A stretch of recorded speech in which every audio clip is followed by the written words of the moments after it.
14 ਸਾਲ ਦੀ ਉਮਰ 'ਚ 9 ਭੈਣ ਭਰਾਵਾਂ ਨੂੰ ਕਿਸੇ ਮੁਕਾਮ ਤੇ ਪਹੁੰਚਾਉਣਾ ਕੋਈ ਸੌਖੀ ਜੀ ਗੱਲ ਨਹੀਂ ਹੈ। ਉਹ ਹੀ ਭੈਣ ਭਰਾ ਅਗਰ ਮਾਰਨ ਦੇ ਚੱਕਰਾਂ 'ਚ ਹੋਣ ਵੱਡੇ ਭਰਾ ਨੂੰ ਇਹਦੇ ਤੋਂ ਸ਼ਰਮ ਵਾਲੀ ਗੱਲ ਕਿਹੜੀ ਹੋਣੀ ਹੈ।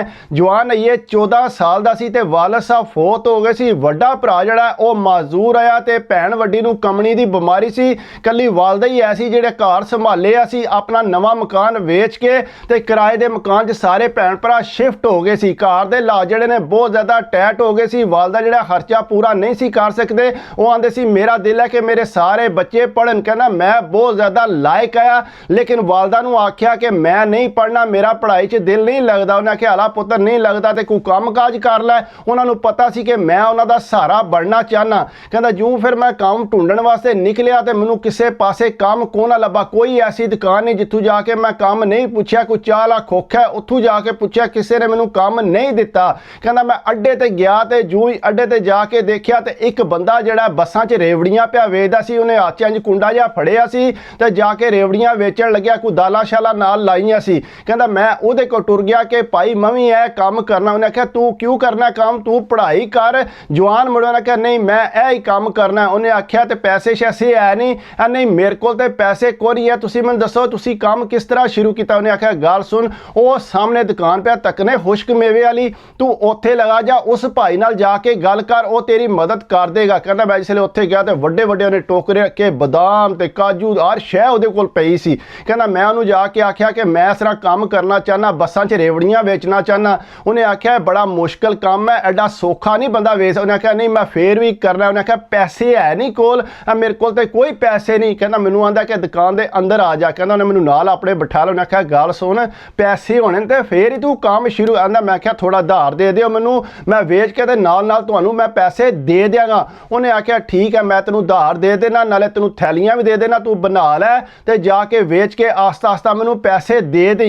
कहता उन्हें मैनू थैलियां भी दित्तियां, नाल खुश्क मेवा भी सारा दिता, तरीका भी उन्हें दस्या। कहता सारियां थैलियां बनाईयां। कहता बना के ते कहता मैं बसां ही टुर गया। कहता 14 15 घंटे मैं घर को नहीं सी आंदा, सिर्फ पानी तो इलावा कोई शै नहीं सी मैं खांदा। जड़ियां अपने को रेवड़ियां ने वो भी मैं कदे चैक नहीं सी कीतियां। कहता मैं वेच के फिर दुकान ते आंदा सा। जेडे पैसे होंदे सी आस्ता आस्ता मैं पैसे लाए। जिसले मेरा अपना माल हो गया खुश्क मेवे दा ते फिर आस्ता आस्ता मैनू प्रॉफिट होनी शुरू हो गई। कहता जूं प्रॉफिट शुरू हुई तो फिर मैं थोड़े जे पैसे इकट्ठे करके जाके अम्मा रा दिते। ए लो अम्मा जी ए तुसी पैसे इस्तेमाल कर लो। अम्मा जी बड़े खुश है कि मेरा पुत्र कमाण लग पिया। कहता निक्का भरा ताके ना, कहता अम्मा जी मम्मी पढ़ाई को नहीं करनी, मम्मी काम करना। मैं आख्या कि नहीं तू पढ़ आइए तेनू जरूरत नहीं है काम करने दी, ये मैं कर रहा। उन्होंने नहीं मैं नहीं पढ़ाई। उन्हें आख्या सबर कर, आइए तू स्कूल जा, बाद मैं कोई काम पता करके तो फिर तेन भी नाल जेड़ा काम ते ला लांगा। उन्हें आंदा नहीं मैं हूँ नहीं करना। कहना मैं क्या सबर कर जा।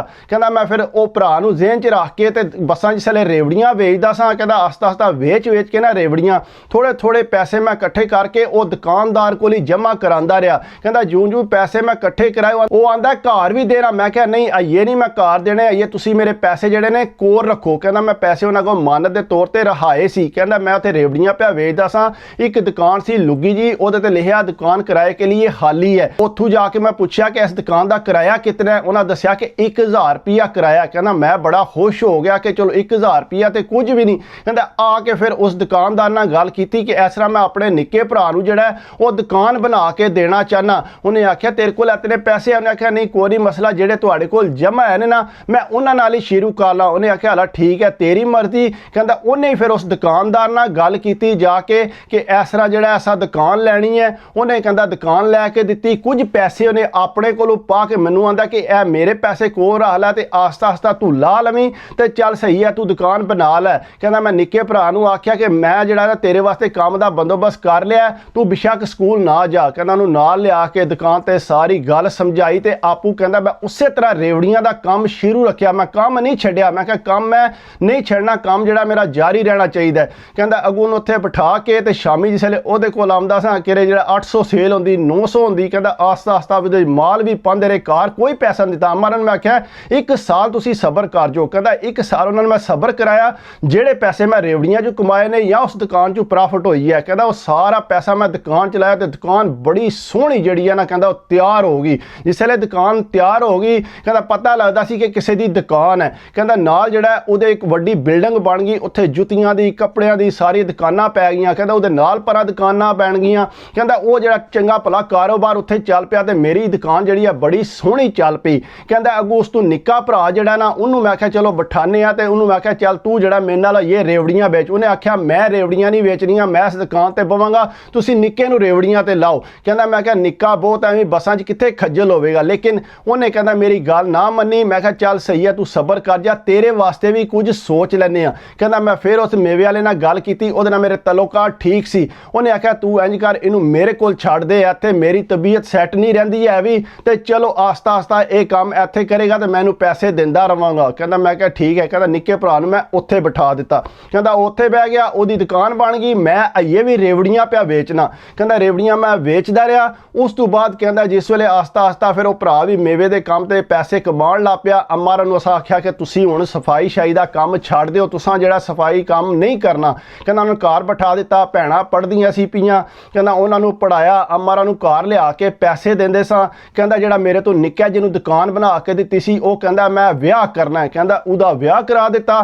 ਕਹਿੰਦਾ ਮੇਰਾ ਇਹ ਵਿਆਹ ਨਹੀਂ ਸੀ ਹੋਇਆ, ਮੇਰਾ ਸਿਰਫ ਇਹ ਧਿਆਨ ਸੀ ਕਿ ਅਈਏ ਪਿੱਛੇ ਭੈਣਾਂ ਨੇ ਕਾਰ ਮਜ਼ਦੂਰ ਭਰਾਇਆ ਤੇ ਭੈਣ ਵਿਚਾਰੇ ਨੂੰ ਕਮਣੀ ਦੀ ਬਿਮਾਰੀ ਹੈ ਤੇ ਅਈਏ ਤੇ ਘਰ ਪੈਸਾ ਚਾਹੀਦਾ, ਲੇਕਿਨ ਉਹ ਕਹਿੰਦਾ ਸੀ ਮੈਂ ਵਿਆਹ ਕਰਨਾ। ਕਹਿੰਦਾ ਉਹਦਾ ਵਿਆਹ ਕਰ ਦਿੱਤਾ। ਉਹਦੀ ਜ਼ਨਾਨੀ ਘਰ ਆਈ, ਕਹਿੰਦਾ ਉਹ ਬੜੀ ਤੇਜ਼ ਆਈ। ਕਹਿੰਦਾ ਕਰਦਿਆਂ ਕਰਾਇਆ ਇਸ ਤਰ੍ਹਾਂ ਜਿਹੜਾ ਨਾ ਉਹ ਸਾਰਿਆਂ ਦੀਆਂ ਤਕਰੀਬਨ ਸ਼ਾਦੀਆਂ ਕੀਤੀਆਂ, ਭੈਣਾਂ ਦੀਆਂ ਸ਼ਾਦੀਆਂ ਕੀਤੀਆਂ। ਕਹਿੰਦਾ ਮੈਂ ਜਿਹੜਾ ਉਹ ਭਰਾ ਦੀ ਦੁਕਾਨ ਤੇ ਨਾਲ ਹੀ ਸੌਦਾ ਸ਼ੋਦਾ ਲਿਆਉਣਾ, ਅੱਗੂ ਪਿੱਛੂ ਸਾਰਾ ਕੰਮ ਕਰਨਾ।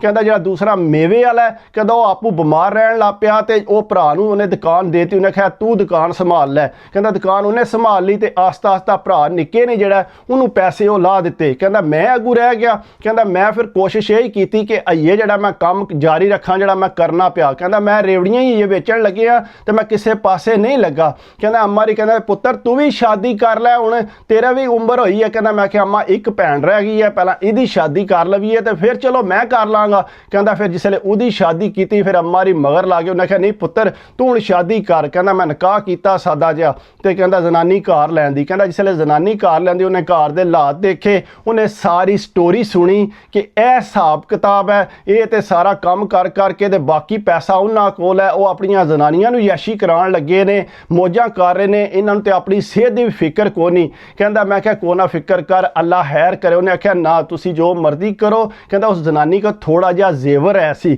ਕਹਿੰਦਾ ਉਹਨੇ ਇੰਝ ਕੀਤਾ ਆਪਣਾ ਜ਼ੇਵਰ ਵੇਚ ਕੇ ਮੈਨੂੰ ਵੀ ਨਹੀਂ ਦੱਸਿਆ। ਕਹਿੰਦਾ ਉਹਨੇ ਜਾ ਕੇ ਨਾ ਇੱਕ ਪਲਾਟ ਲੈ ਲਿਆ। ਕਹਿੰਦਾ ਇੱਕ ਪਲਾਟ ਲਿਆ ਤੇ ਉਹਨੂੰ ਕਿਸੇ ਨੇ ਦੱਸਿਆ ਸੀ ਭਲਕੇ ਇੱਥੇ ਸੁਸਾਇਟੀ ਵਗੈਰਾ ਬਣਨੀ ਹੈ ਤੇ ਬੜਾ ਮਹਿੰਗਾ ਪਲਾਟ ਹੋ ਜਾਣਾ।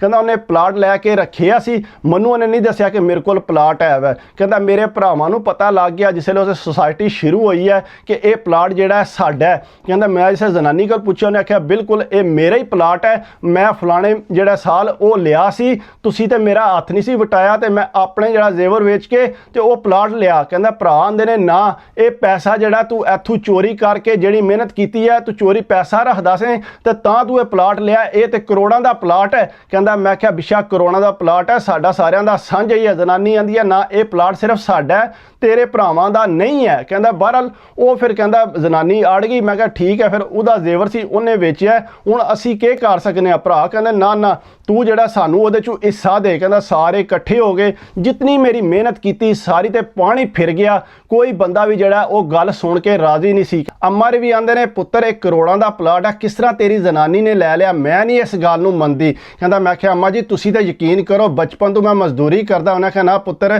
ਹੁਣ ਕਿਹੜੀ ਗੱਲ ਤੇ ਮੈਂ ਯਕੀਨ ਕਰਾਂ। ਕਹਿੰਦਾ ਸਾਰੇ ਇਕੱਠੇ ਹੋ ਗਏ, ਜ਼ਨਾਨੀ ਮੇਰੀ ਨੂੰ ਘੇਰ ਲਿਆ, ਕਿਉਂਕਿ ਕਹਿੰਦਾ ਇਹ ਪਲਾਟ ਜਿਹੜਾ ਉਹ ਖਾਲੀ ਪਿਆ ਸੀ। ਉਹ ਆਖਣ ਜੀ ਦੇ ਪਲਾਟ ਸਾਨੂੰ, ਆਂਦੀ ਹੈ ਨਹੀਂ ਮੈਂ ਪਲਾਟ ਦੇਣਾ। ਕਹਿੰਦਾ ਜ਼ਨਾਨੀ ਨੂੰ ਕਾਰ ਬਿਠਾ ਕੇ ਉਹਦੇ ਗਲੇ ਤੇ ਛੁਰੀ ਰੱਖ ਲਈ, ਗਲੇ ਤੇ ਛੁਰੀ ਰੱਖ ਕੇ ਤੇ ਫਿਰ ਜਿਹੜਾ ਮੈਨੂੰ ਬੁਲਾਇਆ ਕਿ ਆ ਵੀ ਇੱਥੇ ਸਾਈਨ ਕਰੋ, ਸਾਨੂੰ ਜਿਹੜਾ ਹਿੱਸਾ ਦਿਓ ਇਹਦੇ ਚੋਂ।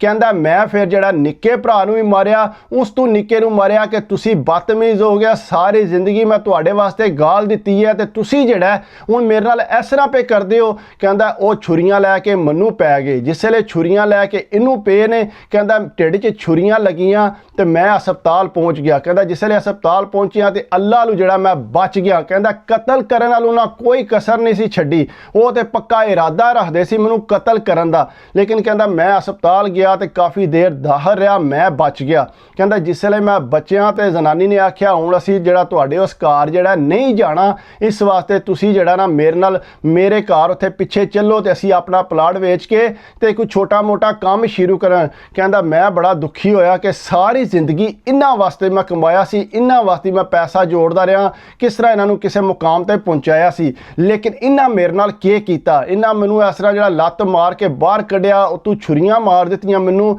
ਮੇਰੀ ਤੇ ਜ਼ਿੰਦਗੀ ਜਿਹੜੀ ਹੈ ਉਹ ਖਤਮ ਹੋ ਜੇ ਯਾਰ। ਲੇਕਿਨ ਖੈਰ ਕਹਿੰਦਾ ਬਹਰਹਾਲ ਮੈਨੂੰ ਕੋਈ ਇਸ ਚੀਜ਼ ਦਾ ਸਿਲਾ ਨਹੀਂ ਮਿਲਿਆ, ਸਾਰੀ ਜ਼ਿੰਦਗੀ ਵਾਸਤੇ ਮੇਰੇ ਅੰਦਰ ਤੇ ਰੋਗ ਬਣ ਕੇ ਜਿਹੜਾ ਨਾ ਉਹ ਬਹਿ ਗਿਆ। ਅੰਮਾਰਾ ਵੀ ਜਿਹੜਾ ਮੇਰਾ ਸਾਥ ਨਹੀਂ ਦਿੱਤਾ, ਉਹਨਾਂ ਨੂੰ ਤੇ ਮੇਰਾ ਸਾਥ ਦੇਣਾ ਚਾਹੀਦਾ ਸੀ। ਇਸ ਤਰ੍ਹਾਂ ਬੇਵਫਾਈ ਹੋ ਜਾਂਦੀ ਹੈ ਜਿਸ ਵੇਲੇ ਸਾਰੇ ਰਲ ਜਾਂਦੇ ਨੇ, ਮਿਹਨਤ ਤੇ ਵੀ ਪਾਣੀ ਫੇਰ ਦਿੰਦੇ ਨੇ ਜਿਹੜੀ ਬੰਦੇ ਨੇ ਕੀਤੀ ਹੁੰਦੀ ਹੈ। ਬਾਕੀ ਕੋਸ਼ਿਸ਼ ਕਰਿਆ ਕਰੋ, ਅਗਰ ਲਾਈਕ ਕਰ ਸਕਦੇ ਹੋ, ਕਮੈਂਟਸ ਕਰ ਸਕਦੇ ਹੋ, ਸਬਸਕ੍ਰਾਈਬ ਕਰ ਦਿਓ ਤੇ ਦਿਲ ਖੁਸ਼ ਹੁੰਦਾ ਹੈ। ਬਾਕੀ ਆਪਣੀ ਸਿਹਤ ਦਾ ਖਿਆਲ ਰੱਖਿਆ ਕਰੋ।